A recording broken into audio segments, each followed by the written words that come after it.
Selamat siang semua dan selamat datang pada sesi seminar kali ini yang diselenggarakan dalam rangka 10 tahun Interior Design BINUS. Bersama kita sudah hadir Charis Marcella. Charis menyelesaikan pendidikannya di Cornell University, Bachelor of Science in Interior Design, Design and Environmental Analysis, dan Master of Science in Human Environment Relations, focusing on Human-Centered Design and Workplace Design Research. Berbagai pengalaman kerjanya antara lain sebagai principal dan designer di Apusi Studio di Jakarta pada tahun 2012, sebagai research and teaching assistant di Cornell University pada tahun 2012, dan sejak tahun 2013 sampai sekarang Charis bekerja di Gensler sebagai associate dan strategist and project manager. Selain itu juga Charis berperan aktif dalam Boston Design Museum Center for Workplace Innovation Think Tank Committee dan juga Cornet New England Real Advantage Planning Committee yang leader 2016. Penghargaan yang pernah diraih antara lain adalah Reebok Headquarters International Interior Design Association (IIDA) Best Large Workplace. Hari ini bersama kita, Charis akan berbicara mengenai penelitian dalam sebuah desain serta pendekatan-pendekatan yang dapat dilakukan dalam sebuah perencanaan, design by research. Dalam sesi seminar kali ini, selama presentasi silahkan kalau ada yang ingin bertanya, silahkan mengajukan pertanyaan. Namun semua pertanyaan akan didiskusikan dan dijawab setelah presentasi. Oke, ready, Charis? Ya, silahkan. Terima kasih Bu untuk introduction-nya. Ya, saya mau bicara sebentar ya tentang background saya gitu ya, gimana sampai ke tahap ini. Awalnya di interior design seperti yang Bulan kasih tahu tadi sebelumnya. So I'd like to talk a little bit about where I started in my career, and you know, I started my high school in BINUS actually. Like this is about 2007.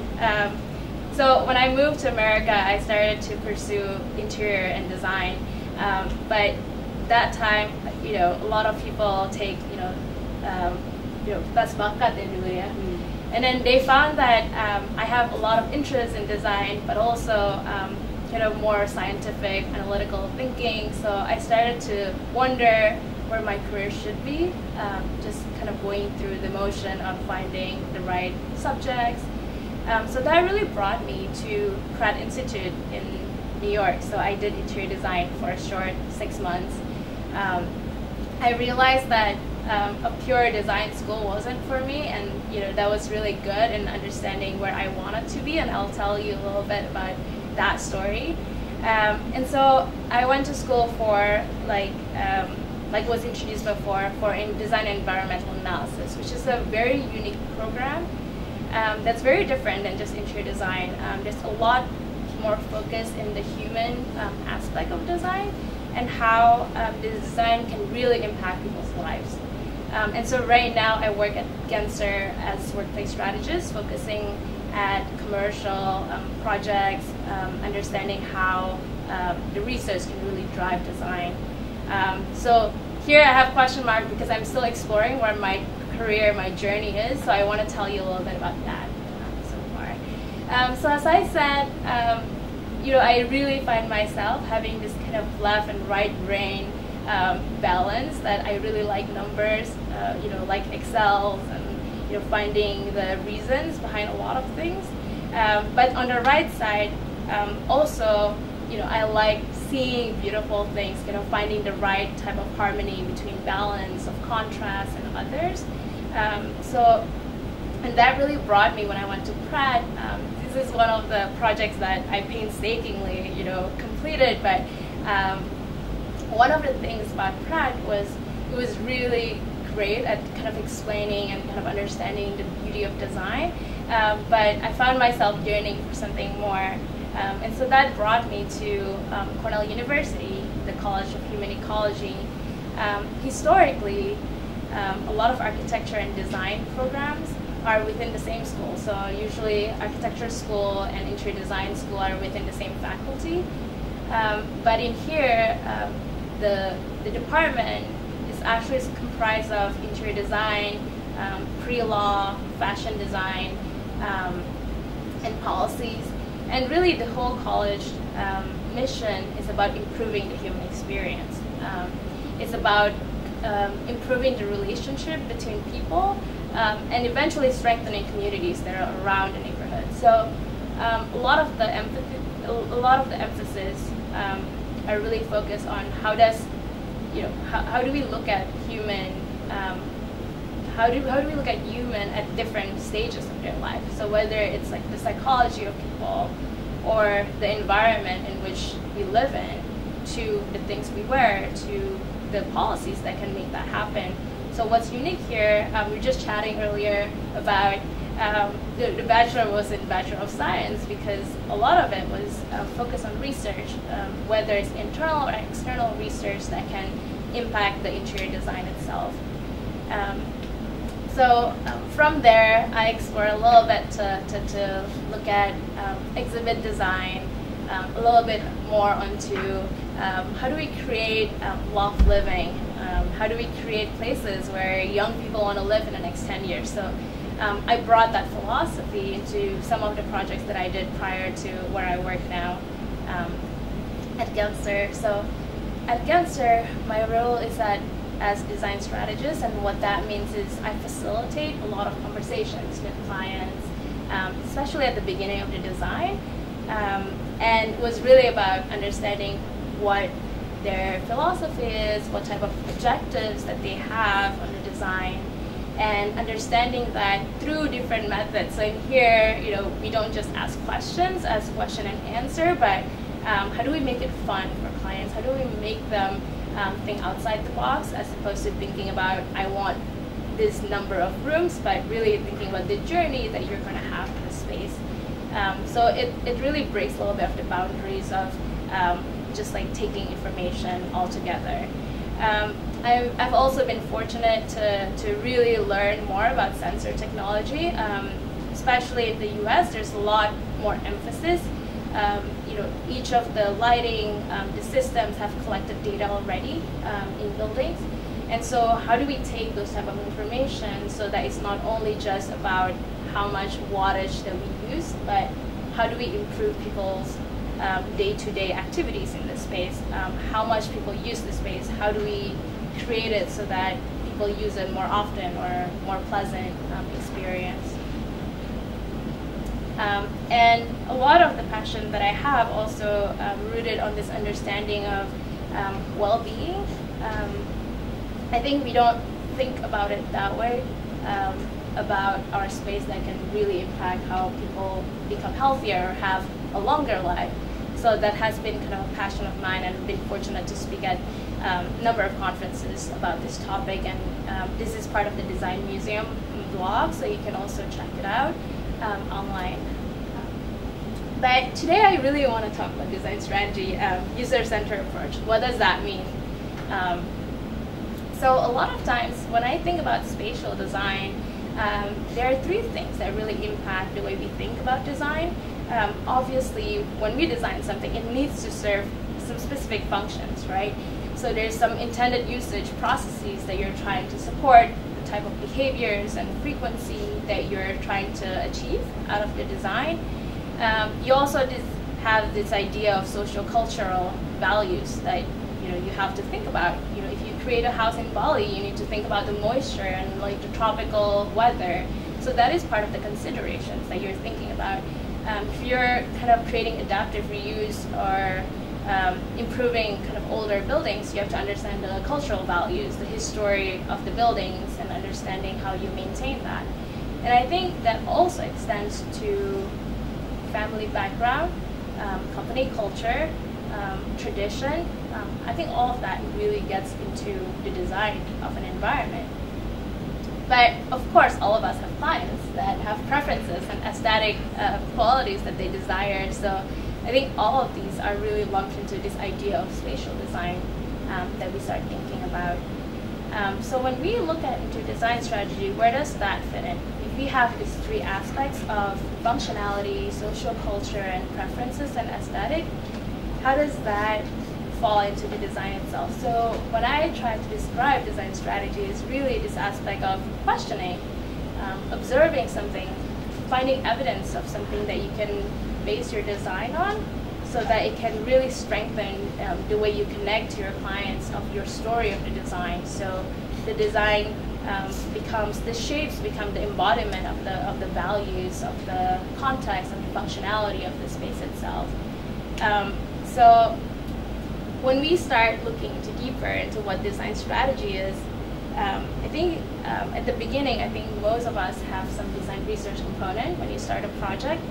And I think that type of design research is divided into two aspects. One is external research, so you may find case studies of similar buildings, similar houses that may have some similarities. Prior experimentation that you have done before that can really drive the way you think about a shape, you think about a spatial environment, or some sort of research that kind of shows that this leads to A leads to B, that you can kind of carry that to your project.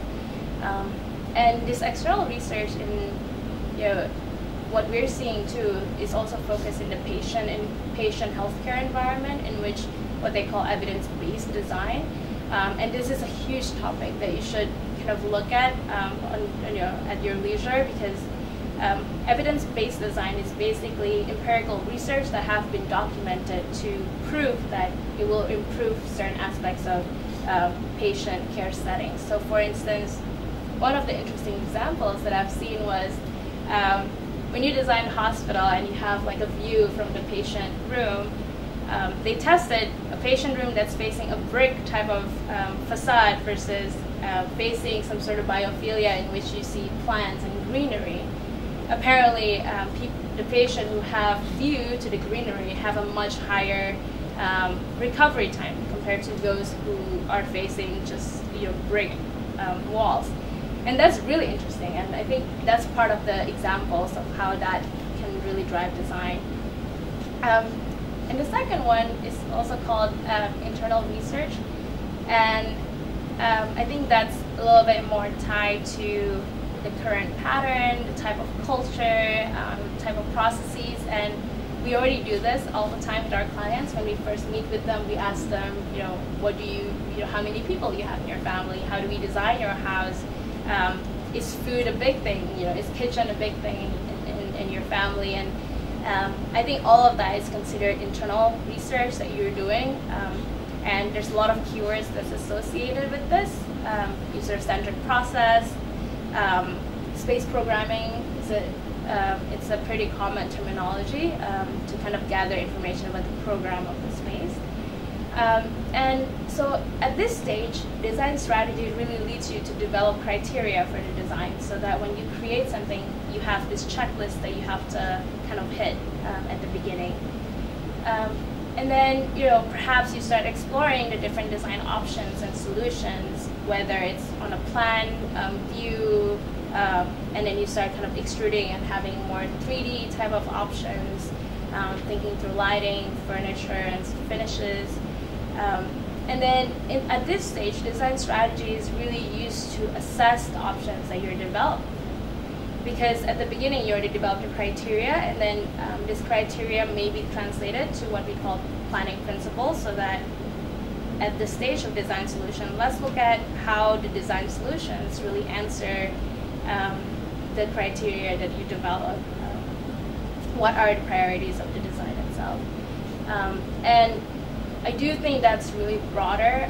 It really extends through the technology, the equipment, appliances, the graphics that are in the space, the type of services that you offer, and this may be more catered towards commercial, space use and what you're thinking of intended behaviors of the space. The examples of this was, we've seen a lot of co-working space, right, in Indonesia, in Jakarta. There's a lot of space sharing. But how do we see space sharing that's really embodied culture? Like, how do we make a place that's like everyone wants to be in that place? I think there's some sort of culture and services and all of this alignment of not only a beautiful wood, beautiful flooring and lighting, but really is there awesome coffee that you offer in the space that really becomes the draw, and everything works together to create a meaningful experience. And once you have that design solution, and start thinking about it more broadly beyond the design itself, there's also this idea of user behavior. Space is never finished when you move in, right? Like, when you move in a house, you always make adjustments over time. So how do we help your clients transition not only to the new space, but to their daily routines? How do you teach them to use your new beautiful space that you designed? What type of small adjustments that you should make to make sure that the space doesn't stay static, but it continues to evolve as your users evolve. So to summarize all of that, I think simply put, design strategy ensures that the design really put people first at the center of it. And it really becomes a meaningful and holistic experience, so that design strategy and your design solutions really transcends across all of the spectrum of the culture, the experience, the people, the services, and all of that becomes a one aspects of design. So a lot of people ask what type of questions that design strategy can answer. A lot of it is, can you solve the practical and the inspirational? Can you create a place? But help us to think about, how do we think of our space differently, not just creating a beautiful space? What is the process like? It always starts with framing the problem. There's a lot of tools that are available that we're seeing have been utilized in the user experience field. And a lot of it starts to translate to interior design. Whether it's creating a visioning sessions, asking your client what is the aspiration for the future, or creating a survey for the employees who are part of the new workplace transformation. So once you gather all of this insight, you synthesize and you start prototyping and iterating on the solutions that you're creating. And once you have that, and you can start executing and leading the change as part of the transformation. There's a lot of things on this slide, and a lot of the tools are what is laid here, from the framing to the discovery and synthesizing. There are a lot of types of tools that we're using in the discovery stage. And a lot of it's also part of the conversation with your clients of what makes sense for that project. You may not want to do camera journaling of when you create a house and have them document their day-to-day, but how do you provide the right tool for the right project?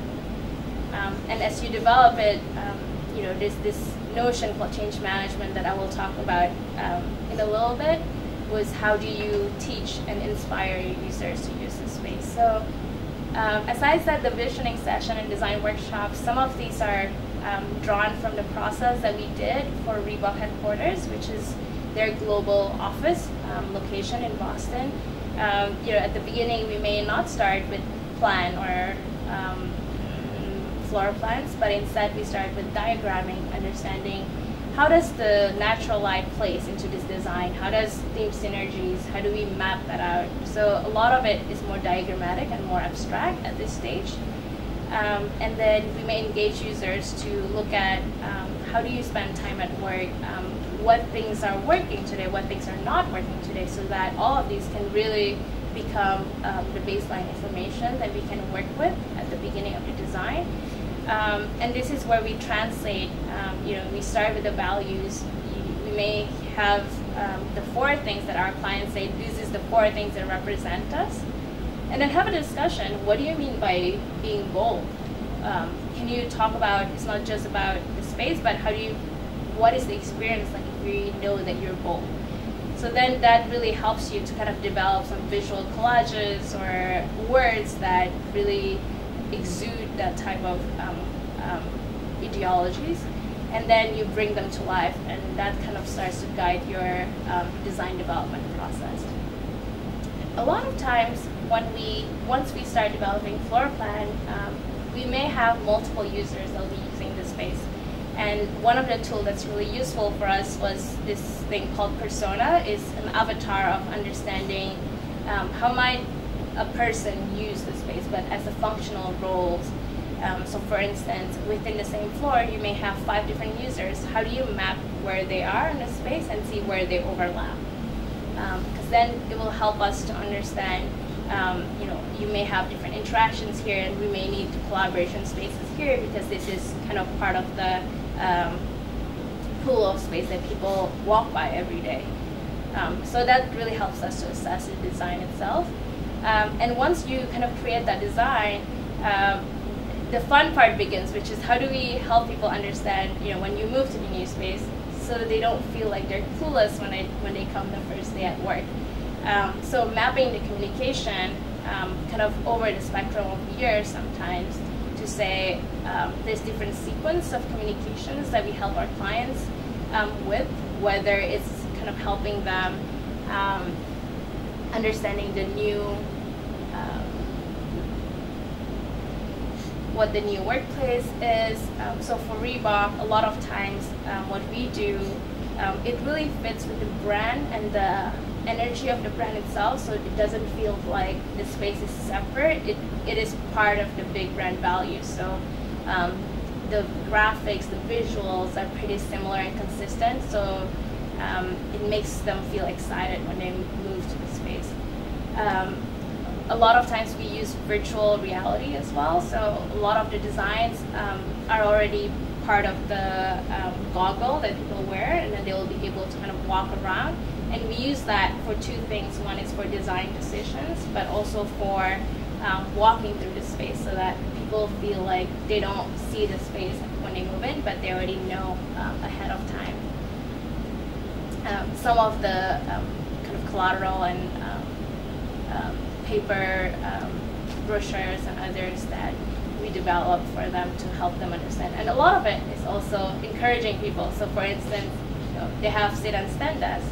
Stand up while working, so it kind of encourages you to be healthy, not just that's the desk that you can use, but help them to realize that, reminding them. So design strategy at Gensler, I already showed you a little bit about the process, but you can look up, the company is really focused on building space for people. When the founder found the company, there was a lot of emphasis on star architects or star architects. And at that time, no one really focused on interior. This is about 50 years ago. And he felt like, when we design for people, it's about what matters inside, so your form's really full of functions. So from that, we really evolve our practice. So we have all the way from architecture to brand design to consulting, which is what I'm part of. And we have about 44 offices worldwide. In Singapore is the closest one here. And our practice ranges from designing airports to workplaces to hospitality to retail to others. The one thing we don't do is residential design, but a lot of the philosophies that I talked about earlier really translates to all of these different practices across all of the types. So we do believe that research-driven design really drives design opportunities, and you can kind of look at it at your leisure. There's a lot of research that we publish about how communities can be formed, how cities, the future of cities, the future of workplaces. And the two things that are really interesting was, we start to uncover what makes a great experience. And experience is really hard to capture. So trying to break down the modes of experience, whether you want to be social, task-oriented, discoveries, entertainment, aspirations, all of these starts to kind of evolve into how does different type of spatial attributes contribute to this idea of modes of discoveries. So this is also available online if you want to catch up. We also believe in this resiliency. We talk a lot about global warming, so how do we impact that at a different scale? Because sometimes we think about, well, maybe we should use sustainable materials, but it's really broader than that. How do we think about our interiors as part of the architecture, and all of these are working together to create a resilient neighborhood, resilient cities. So it is part of our pledge for action to reduce our carbon footprint for the architecture buildings that we develop. So lastly, I'm going a little fast because of the time, but how my design transform organization goes beyond the spatial experience, and I want to share a little bit of the thesis that I did recently. and the project that I worked on at Reebok. So for Reebok, 10 years ago they're really popular of their kind of shoe brands. Everyone wore them, but these days a lot of competitions evolved. Nike, Adidas have led the way, and they felt that they were located about an hour away from city center, so they felt that they couldn't attract the right type of designers. So what we did with them was we told them, your real estate can really help the way you attract your talent and the way you think about your brand as a cool brand.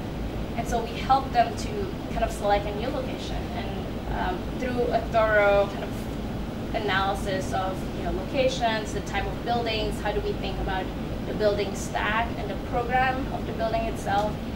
So we landed on this building that we helped them to think about how does the brand itself kind of manifest itself into the space, whether it's the arrival experience to showcasing the brand differently through using, again, the virtual reality to know these are the points, these are the touch points that you can have this immersive brand experience throughout the way.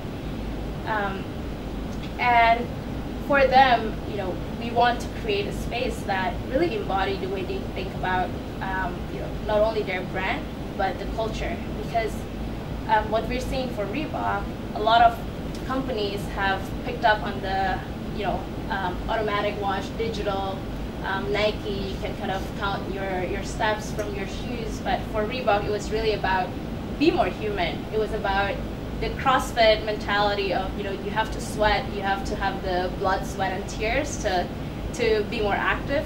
And that really shows in the design of the space by having interconnecting stairs that connect all the floors, by having this loop that goes around the building that has this 0.3 miles that help them to become more active. So it really becomes this embodiment of their brand throughout the way. And then the gym, and then this idea of, we are a maker of shoes. How do we showcase that? So we have this museum of the foot kind of last along the way, and also to the rules and the policies. Because if you say that you want to be more human and you have a holistic lifestyle, they have banned sodas in the building. They don't have any potato chips in the building because they know that when you say about this space, it also transcends your behavior and what you want your employees to have. So I thought it was an interesting example on how they implemented throughout the way and not just this space. And I think as part of that story, it helps us to kind of win this IIDA award that we mentioned. That was me in the middle. And I think a lot of times we think about our space, or we think about interiors as as a standalone thing, but I think it really can. The research can really go beyond through the cities. And when we worked with Reebok, they asked us to think about basically with driverless cars in the future. At least in America, 25% of the cars will disappear in the next 10 years. And so what happened is you don't need gas stations anymore. You don't need all this, support system for cars anymore in the car. And how do we think about that as opportunities for a more healthy nation? So what we started mapping with them was this concept about when gas stations goes away, can we repurpose those into areas for people to work out? Because a lot of times, as you've seen in Jakarta too, gas stations are really primarily located in certain nodes of the city. So it becomes a great opportunity to use that as like a health centers. So we developed these ideas. This is part of the sketches that was published. And this is just our conversation with them and just like thinking about the future. But what happened was it starts to pick up in the media.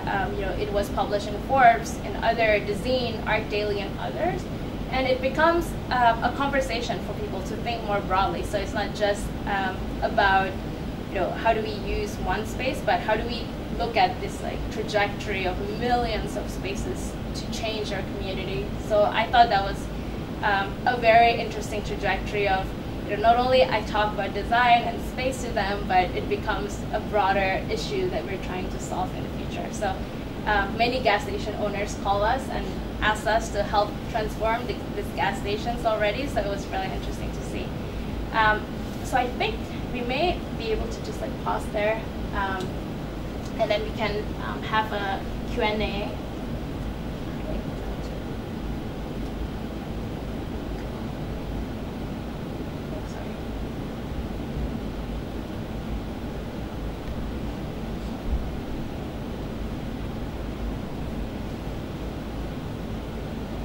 Okay, terima kasih Cherish for your presentation. Now it's time for the question and answer session. Buat yang mau bertanya, boleh silahkan di posting pertanyaannya. Coba kita lihat sudah ada pertanyaan. Oh, belum ada. Yang mau bertanya silahkan, jangan takut. Mau tanya pakai bahasa Indonesia juga silahkan ya, jangan takut. Walaupun nanti Cherish mungkin akan dijelaskan dalam bahasa Inggris. Mungkin belum ada pertanyaan. Can I ask the first question? Here in your presentation, you discussed about the term design strategy. What are the difference between design strategy and then there's design research and then there's design thinking and design methods? What are the differences between all the methods? I think that's a good question because right now there's so many terminologies of the design. Everything's about strategy, about research.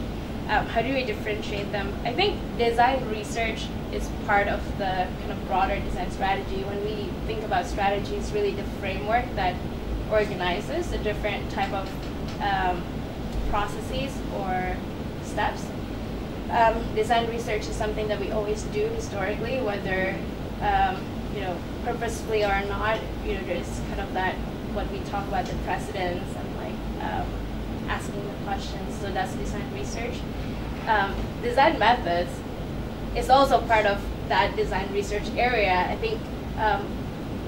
I think the terminology differences really started when we have now we have user experience design, we have web design, we have interior design, industrial design, and all of these have very similar process, but now it becomes even more similar. Because before we have just schematic, di sini juga ya schematic design development. Yeah. Tapi kayak schematic and design development becomes more integrated. Kayak makin lama sekarang lebih cepat waktunya. Dulu lebih panjang waktunya, dan sekarang lebih cepat. Dan jadi proses ini jadi lebih mirip ya dari praktis lain ke praktis ini. Kayak user research juga ada di sana, di sini jadi mulai user research juga, dan kita calling it differently, tapi all of them are pretty similar in nature, just slightly variances in the way we execute on it. And what about design thinking?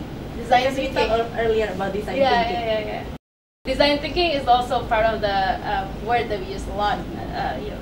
It could be just asking the right questions, or part of the tools that I was showing earlier. A lot of companies call that design thinking.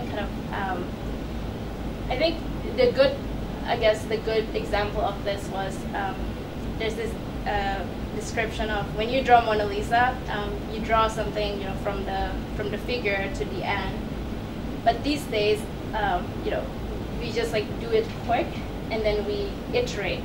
Because before we may just do like the head first, the top of the head, and then the face, and then the end. But now the process that we're seeing today is maybe we draw the figure first and then we finish it later with the paint later on, but at least we see the face so that we know how much we developed so far, instead of kind of making meticulous kind of areas all the way through. So I think that's kind of part of the design thinking. How do we make something fast? Because we can't afford kind of failing in this kind of age, right? Even in the engineering term, we have this thing called Scrum.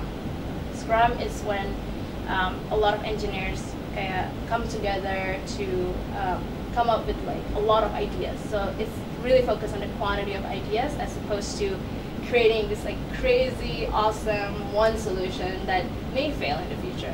Why don't we test with 10 ideas and maybe 10 fails, 7 fails, we have 3 more that is, viable. So I think the mentality has shifted, and I think the design thinking helps to ask the questions. No idea is bad idea. maybe it's better to just develop all of the ideas and then we start truncating along the line or diprioritasin gitu ya, kurangin satu-satu. Okay, interesting. Oh, we have a question. Oh, well, this one's from our fellow lecturers. Bagaimana menumbuhkan minat research pada mahasiswa? How do you develop the research interest in among students? I think the idea of research can really goes beyond, right? Like maybe there's this idea of user research, but sustainability, material research. I think that the key is to tie it to how does that impact the way the user perceives the material. So if we talk about sustainable materials, how does that translate to your finished product and how people interact with them? How do we think of them differently? But minat research, I think you can start small. I think even doing external research is a research, right? Kind of finding the right context and then looking at it and trying to apply that to your project. So it's like, oh, maybe today I'm designing a kitchen. Let's look at what are really the historical context. How do we think about this idea of kitchen can become more metaphorically or like as a functional context. I think it needs to start from small because you can't just I'm going to do research for the next 3 months. But I think if you start really small, it helps you to kind of have that growing interest. And finding the right topic is also important. Yeah, that's true. Okay, we'll check for another questions.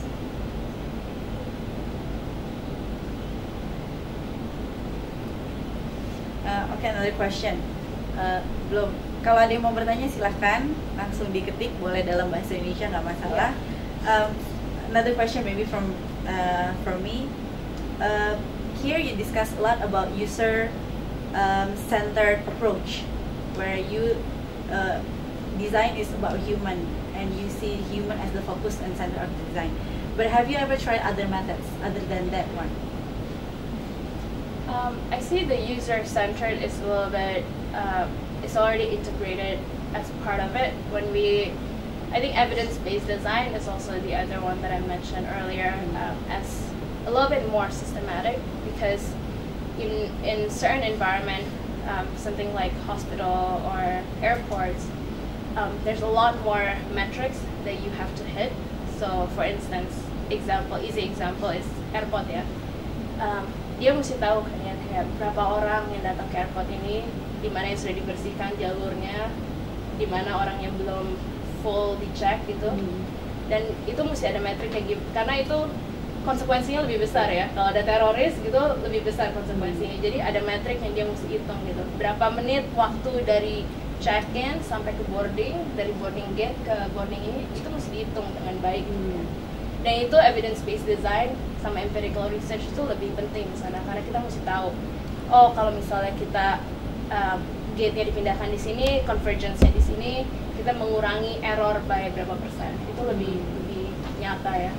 Kadang-kadang kalau misalnya office, residential itu lebih forgivable ya, kalau misalnya lebih softer approach-nya, karena kita nggak perlu hit gimana. Hospital for instance, saya dulu belajar ke ini tempat surgery operating room. Itu penting banget tuh, di mana dia taruh, dia punya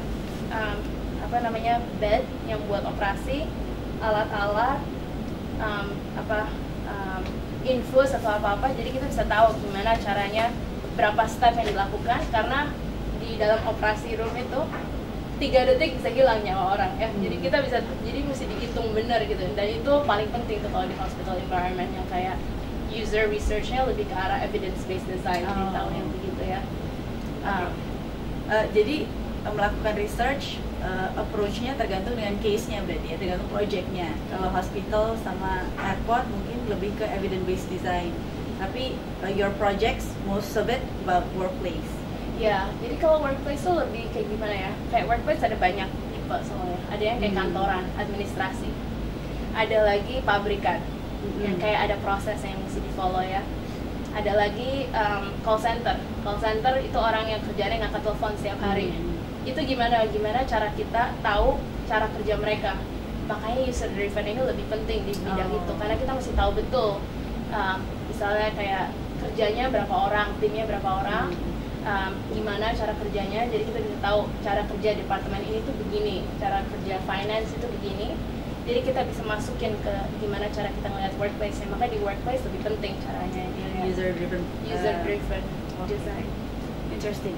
Okay, here's another question. Dalam sebuah project, apakah sangat berbeda hasil setiap project jika dilakukan dengan metode lainnya? This one's related with the previous question. Iya. Ada dua jawaban. I think kadang-kadang kalau misalnya tergantung projectnya, ada timeline kan ya. Of course ada timeline. Kita bisa intensif seperti apa, bisa juga yang lebih light touch gitu ya. Kita udah tahu, mereka udah tahu cara kerja mereka, kita nggak perlu kayak nyari-nyari lagi. Dan metodenya ya bisa lebih singkat, bisa lebih panjang. Kalau yang saya bilang hospital airport, kita mesti ada waktunya yang kayak misalnya 3 bulan kita ngeliatin gitu ya, data-datanya. Mungkin office lebih pendek gitu. Outcome-nya kelihatan gitu ya. Kalau misalnya nanti, makanya ada yang namanya post occupancy, selama 6 bulan setelah orang tinggal, kadang-kadang kita balik lagi nih, kita survei gimana desainnya bekerja dengan baik 6 bulan sesudahnya, apa yang kurang, apa yang harus kita improve over time. Dan itu tuh bikin kita tahu apa gitu, kita bisa assess the success of the design itself. Tadi pertanyaannya, dalam sebuah project sangat berbeda hasil setiap project lakukan dan metode lainnya. Iya, kalau saya pernah gitu ada project yang kayak kita mau bypass gitu stepnya, karena mungkin kita nggak punya 2 minggu, kita cuma punya 3 hari, gimana cara kita gitu ya. Kelihatan gitu, yang saya bilang day to adjustmentnya lebih banyak gitu, kayak kurang organisir gitu. Kadang-kadang kita lihat di project-project kurang organisir. Misalnya yang paling gampang apa ya, di kantoran gitu banyak meja-meja yang kayak meja tinggi, meja yang kayak gini, duduk-duduk gini. Terus kita lihat bulan berikutnya nggak ada orang yang pakai. Kenapa ya nggak ada orang yang pakai? Karena mungkin kita mesti tahu gitu, orang-orang meetingnya biasanya di ruangan gitu. Jadi nggak ada orang yang suka meetingnya di luar. Ya, jadi sebenarnya nggak diperlukan ya tempat itu. Iya, jadi sebenarnya nggak mungkin salah atau gimana banget, tapi ya itu dia behaviornya berbeda sama yang kita pikir gitu, desain ini. Makanya kadang-kadang mungkin kita suka lihat ya, kayak di tiap kali kalau misalnya saya di tempat umum, kita bisa lihat apa ya yang kurang ya dari tempat ini gitu, apa gitu yang salah desain gitu. Atau kadang-kadang tempatnya bagus banget, nggak tempat duduk, terus orang-orang berdiri gitu kan, kayaknya itu simple gitu. Iya. Oke, itu kan kalau dalam berarti metode yang dipakai atau approach yang dipakai disesuaikan dengan projectnya. Pernah nggak mencoba sebuah project workplace gitu misalnya, tapi pakai metodenya yang evidence based? Pernah. Hasilnya bagaimana kira-kira? I think hasilnya ada dua sih sebenarnya. Kayak satu itu evidence based design itu kan kadang-kadang bisa bilang gitu, tanaman ini baik buat kesehatan misalnya ya, kita harus coba kita pasang banyak tanaman. Dan itu biasa kita campur sama user design. Kita tahu, kita punya karyawan itu 1 hari 3 kali ke cafe gitu. Gimana cara kita taruh, kita nggak mungkin kayak convert satu office jadi tanaman gitu kan. Gimana cara kita bisa tahu jadi lebih targeted ya solutionnya. Jadi kayak plant trees pasti di sini, layoutnya begini. Jadi itu lebih pas kita cerita ke klien kita tentang desainnya, kita bukan bilang ini pokoknya ini kafenya cool banget gitu, ada kayak gini. Tapi kita bilang dengan pasti karyawan kalian tuh selalu sehari 3 kali pasti ngopi ini tempat yang baik sekali untuk kolaborasi. Kalau misalnya kamu mau employee kamu ketemu dengan satu sama lainnya, kita bikin pool ini, kita bikin coffee gratis, kita kasih kayak tanaman-tanaman yang bikin sehat, lalu kita kumpulin semua di sini, dan itu purposeful gitu. Jadi kliennya nggak bisa bilang saya nggak suka nih kafe di sini, nih kafenya di ujung aja gitu. Kadang-kadang suka begitu ya kalau residential ya. Jadi kalau kita masuk dengan cerita seperti itu dari awal, kliennya bilang ya make sense, karena kamu udah ada data yang backup data kamu. Karena banyak klien yang suka bilang enggak tuh nggak begitu, saya ngeliat begini. Tapi kalau misalnya kita udah ada sistematisnya, kita bisa bilang kita udah ngumpulin data 3 bulan gitu, dan ini mapnya. Kadang-kadang kita bisa map gitu, ini paling banyak orang di sini, berkurang di sini. Mungkin kita campur data dari sensor, data dari observasi manual, dari mata, kita dokumentasi. Kita bisa bilang, ini tuh selama 3 bulan terakhir tuh begini. Makanya kita merasa desain ini harusnya seperti ini gitu ya. Jadi lebih strengthening gitu the design. berarti researchnya nggak cuma sehari 2 hari ya, bisa sampai 3 bulan, bisa sampai 4 bulan. Tapi kemudian hasilnya bagaimana kalau untuk workplace nih terutama? Apakah memang lebih cocok user driven approach atau yang memang evidence based approach? Campur, biasanya harusnya hybrid biasanya, karena I think user driven design pasti selalu harus ada, karena kita walaupun kita bilangnya user driven design kesannya kayak cool gitu, tapi sebenarnya kita udah lakuin gitu, kita ngomong sama klien tuh udah user design, sebenarnya research, that's part of the research ya. Lalu kalau dicampur sama evidence based design itu mungkin lebih maksimal karena kita tahu gitu ya, ada dan itu berdasarkan dari baca juga. Jadi ada asosiasi namanya IDAC, itu Evidence Based Design Associate. Itu sama seperti LEED ya, LEED udah pernah dengar di Jakarta juga buat sustainability. Jadi orang yang kayak tahu gitu apa yang udah di cover gitu tentang evidence based design ini. Itu lebih dari baca ya, lebih tahu oh ternyata tuh plans tuh begini, ternyata noise itu di sekolah itu bikin performance student lebih rendah, itu kan berdasarkan dari bacanya gitu. Jadi ada prioritasnya. Jadi memang metode yang digunakan dalam research memang harus di mix ya, sesuai dengan kebutuhan, sesuai dengan projectnya juga. Oke, ini ada pertanyaan lagi nih. Bagaimana membuat mahasiswa melakukan design thinking? Oh ini kayak gurunya udah mulai ya. Ini pertanyaannya dari ini semua nih, fellow lecturers. Peserta lain boleh juga bertanya ya. Bisa simple sih aku bilangnya. Kalau misal design thinking, kita kan mikir misalnya user ya, mungkin kalau misalnya kita ada project, kita nggak mungkin punya akses kan, apalagi kadang-kadang project itu kan hypothetical kan, kita kadang-kadang kita mungkin nggak punya klien yang kita bisa tanya misalnya. Tapi kita bisa nih kalau misalnya kita desain sesuatu yang tadi kayak misalnya persona, kita create retail store gitu ya, kita bisa tahu oh pelanggan kita tuh kayak apa aja biasanya. Yang menggunakan store itu misalnya ada karyawan toko, ada yang datang sering banget gitu kan, frequent visitor, ada juga yang datangnya jarang. Kita bisa tahu kalau misalnya kita lihat orang-orang ini yang pakai store kita, coba kita evaluasi desain kita berdasarkan orang yang pakai tempat ini. Misalnya kalau orang yang baru pertama kali datang ke toko ini, saya mau kasih lihat dia tuh apa gitu. Jadi kayak mikirnya kayak kita put ourselves in the mindset of the user gitu ya. Misalnya kita mikir kalau misalnya masuk ke toko ini, kita mau kasih lihat produk yang apa, yang kayak gimana, misalnya the most best seller gitu ya. Jadi kita tahu oh it starts impacting, that should be the center, that should be the pinnacle of the design. So it helps to understand what that becomes. So I think design thinking could start from the way we do our design. Kayak maybe there's one step yang mikir dulu, oh let's take a step back, kita evaluate desainnya. Atau design thinking bisa juga dicoba seperti kita lihatnya bukan cuma material atau apa, coba kita lihat functionality. Kalau misalnya kita compare gitu dengan tempat lain, kenapa itu successful, apa ya atributnya ya. Oh, Changi Airport successful karena apa, coba kita pikirnya berdasarkan functionality. Oh mungkin gara-gara banyak point of attractions, ada air mancur, ada apa gitu yang bikin what draw that people gitu kan. Jadi lebih ke arah more abstract attributes of the space yang bisa bikin that space successful. Dan kalau misalnya itu nanti kita bilang oh di sini karena kita punya space ini berfungsi dengan baik karena ini drawnya ini, karena ada ini. Kita bisa borrow that type of case study analysis. Jadi lebih ke arah functional, lebih ke arah user. Ya. Jadi memang mulainya semua harus peka ya. Kita harus rajin melihat, teliti melihat, membandingkan, menganalisa ya. Kayak detektif gitu ya. Kayak detektif ya, karena memang harus lebih peka untuk melihat. Oke, mungkin kali juga yang saya mau nambah satu aja tadi, kadang-kadang observasi kita begitu juga emang detektif. Jadi kita misalnya lihat nih, kita jalan gitu muter ke site visit, kadang-kadang kita lihat oh gini kan ruangannya begini. Kadang kita lihat itu kok pintunya kenapa hitam terus ya gitu, misalnya ada pegangan bekas pegang terus padahal pintunya nggak apa gitu. Kita tanya gitu kenapa ya begini, karena kita lihat itu namanya ada traces gitu. Kayak kalau mikir kita detektif gitu, ini kenapa dapurnya kayak bersih banget kayak nggak pernah dipakai gitu. Kita tanya dapurnya kenapa ya, oh karena kulkasnya jauh atau apa. Nah kita jadi tahu kan maksudnya, oh karena begini jadi begini, dan itu kita bisa data-data itu. Jadi nggak perlu yang sampai ribet banget, asalkan kita nanya pertanyaan-pertanyaan yang cocok, kita tahu nih kenapa.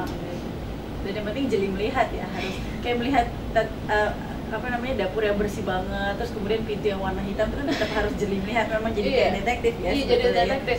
Oh, jadi memulai design thinking itu dengan menjadi detektif ya harusnya. Oke, kemudian mungkin pertanyaan terakhir ya, Cherish ya. Kalau memang pertanyaan tadi dari para dosen ada yang menanyakan menumbuhkan minat research, kemudian bagaimana cara membuat mahasiswa melakukan design thinking. Misalnya nih, mahasiswa mereka sudah mulai terbuka, mau melakukan research dengan lebih teliti, dengan lebih dalam, kemudian sudah mulai melakukan design thinking. How did they start? Bagaimana cara memulainya? Menurut saya mulainya mungkin baca kayak banyak artikel sekarang tentang design thinking, bisa tahu itu apa, dan juga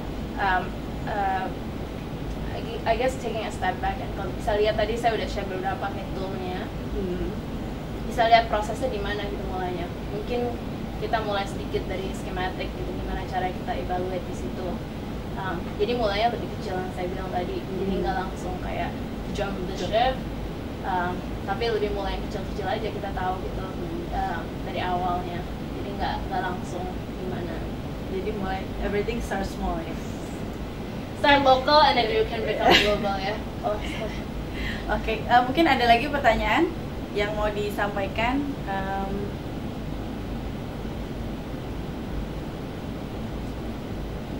Ini jam tidur siang Pak.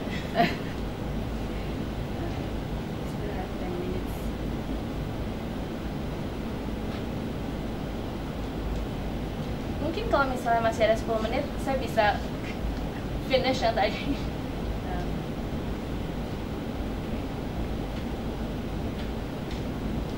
Saya tadi ada beberapa slide lagi yang udah habis. Oke, boleh. Mungkin Cherish akan melanjutkannya presentasinya dengan beberapa slide terakhir. Iya. Jadi ini yang waktu saya tesis terakhir, saya belajar tentang gimana caranya kita punya layout dari spaces bisa menunjang orang untuk berjalan lebih panjang. Jadi sekarang banyak riset membuktikan bahwa duduk itu lebih parah dibanding ngerokok 1 batang sehari. Kenapa? Karena 70% dari kita di workforce, kerjaannya 8 jam sehari duduk terus. Dan kadang-kadang kita mikir tuh, oh kalau misalnya kita duduk 7 jam, terus nanti kita exercise 2 jam, pasti saya sehat. Padahal sebenarnya katanya itu nggak ada gunanya untuk diabetes, serangan jantung, dan lainnya. Itu lebih baik kalau kita duduk selama 1 jam, terus kita berdiri 5 menit. Karena itu tuh bikin kita punya metabolisme lebih bagus dan kita punya jantung lebih bekerja dengan baik. Nah dari hal itu, jadi saya mikir gimana cara desain layout, misalnya di office ya terutama ya, karena kan orang kerja 8 jam kan. Gimana kita taruh toilet di tempat yang beda, taruh cafe, pantry, sama tempat fotokopi di tempat yang berbeda-beda. Gimana caranya biar orang jalan paling jauh. Jadi ini riset udah terbukti nih. Dulu Steve Jobs di Apple ya, dia dulu di Pixar, dia bikin cuma ada 1 toilet di 1 gedung. Kenapa dia bikin gitu? Supaya pokoknya dia ada riset evidence based design, dia membuktikan kalau orang yang ketemu di toilet itu pasti jadi teman karena nunggu di toilet. Jadi dia bikin 1 toilet, semua orang ke toilet itu. Terus dia bisa measure tuh banyak orang yang ketemu satu sama lain. Itu salah satu contoh yang kayak ekstrim lah ya, nggak mungkin kita bikin begitu. Jadi yang saya lihat itu, saya mengcompare 2 site yang kayak layoutnya berbeda. Saya kasih survei ke orang-orang, nanya gitu, apa yang membuat kamu jalan, kamu tuh orangnya udah aktif belum? Kadang-kadang orang yang lebih aktif emang suka berdiri kan, emang dasarnya suka berdiri. Terus kita lihat plan analysis, kita analisa floor plan-nya, kita lihat, oh ini kafenya di ujung begini 100 meter, jadi tiap orang tuh mesti 3 menit. Jadi kita lihat itu gimana analisanya. Lalu kita campur dengan building analysis, buildingnya tua atau enggak, WC-nya bersih atau enggak, mungkin WC-nya kotor jadi orang nggak kesana. Ada hal-hal lainnya yang kita liatin gitu, berdasarkan itu. Jadi yang saya bilang ini, yang observation ini, kadang-kadang kita bilang activity mapping. Jadi saya 1 harian beneran ngeliatin orang dari jalan dari A ke poin B, catetin, digambarin di 1 floor plan. Yang kita setelah di overlay selama 1 hari penuh, kita bisa lihat area of congestion. Jadi kayak paling banyak tuh orang kemari, orang shortcut dari sini ke sini, kenapa? Bisa kita liatin semuanya, itu kita map gitu di floor plan. Habis itu kita bisa kasih lihat gitu, di mana gitu hotspotnya, kita gambar gitu hotspotnya di mana. Dari hotspot itu kita compare dari analisa survei, karena kita kasih orang survei, tiap orang isi orang yang deket, yang di area yang dekat mana ke WC, ke support spaces, kita hitung orangnya jalannya berapa lama. Jadi kita campur dari itu, kita lihat statistik segala macamnya, ada nggak analisa statistik yang benar dari kalau duduknya jauh atau kita kelihatan atau enggak, visibility. Itu membuat orang lebih aktif di kantoran, lebih aktif, lebih naik tangga, naik turun, dan emotionally mereka berasa sehat atau enggak. Jadi yang very interesting itu yang kita temukan, orang yang sangat puas dengan pekerjaannya itu duduknya lebih sering, jadi jarang bangun. Jadi ternyata orang-orang yang bangun itu orang yang suka jalan-jalan, nggak mau kerja. Terus ada lagi findingnya, orang yang kalau misalnya pantry-nya itu, yang tempat ngopinya itu nggak kelihatan tuh maksudnya ada berapa turn, berapa belokan dari tempat duduknya. Kalau dia nggak lihat, nggak sayang, dia nggak lihat, dia nggak jarang jadi naik. Jadi itu very interesting. Jadi kita bilang, oh ternyata itu kalau kita ngelihat itu baru orang berasa dekat dulu, walaupun jaraknya 100 meter, tapi kalau kita kelihatan, kita pasti lebih berdiri, dan itu udah statistically proven gitu ya. Jadi itu menarik sekali buat saya gitu, buat lihat kayak, jadi gimana caranya kita kasih lihat nih, ini gimana perbedaannya apa gedungnya dari antara dua ini, lalu data-datanya itu menunjukkan seperti apa. Dan mungkin ada beda-beda typologi buildingnya, beda-beda, ada yang L, ada yang kotak, ada gimana, berbeda nggak berdasarkan building. Jadi yang bisa kita lakukan itu, kita mulai bisa develop ini nih cara neighborhoodnya, gimana caranya supaya orang berdiri lebih sering. Ini caranya ada jadi bisa bikin diagram gitu. Mungkin ada beberapa pantry, jadi orang bisa lihat jauhnya sebanyak apa, dan ini jadi rekomendasi, jadi ini bisa dipublish itu risetnya. Jadi kalau orang bisa ngelihat itu, ini mungkin bukan evidence based design, lebih empirical research, lebih yang kayak case study. Jadi orang berpikir lebih, jadi bukan cuma kayak langsung copy, tapi lebih awareness kali ya, lebih kayak orang yakin, oh begitu ya, bisa ada yang begitu. Dan ini bisa juga translate, bukan cuma duduk berdiri gitu, bisa juga kolaborasi. Gimana cara kita bikin orang kolaborasi lebih sering, gimana kita, kalau orang yang kerja di komputer terus, gimana dia jadi lebih fokus. Jadi nggak gimana caranya, apa gitu yang bikin paling penting gitu ya. Ya gitu sih saya bilang. Itu contohnya sih ya, mungkin itu lebih nggak abstrak gitu ya, ada contohnya. Oke, terima kasih Cheris, karena waktunya juga sudah habis. Demikian sesi kita hari ini mengenai penelitian dalam sebuah desain, dan bagaimana desain membuat sebuah desain yang sangat baik juga diperlukan research, penelitian. Seperti tadi Cheris sudah sampaikan bahwa penelitian tidak perlu yang langsung besar, tapi start small, tapi perlu dengan namanya penelitian ya, perlu teliti, mungkin perlu jadi detektif, start small, dan belum tentu 1-2 hari selesai, tapi mungkin bisa jadi sampai 2 bulan, 3 bulan. Bagaimana kita melihat manusia yang akan menggunakan desain tersebut, dan pada saat desain ini jadi pun tetap harus ada evaluasi ya, Cheris post occupancy tadi namanya. Demikian sesi seminar kita hari ini. Terima kasih banyak Cheris, terima kasih juga peserta yang sudah menonton. Sampai ketemu lagi di seminar berikutnya.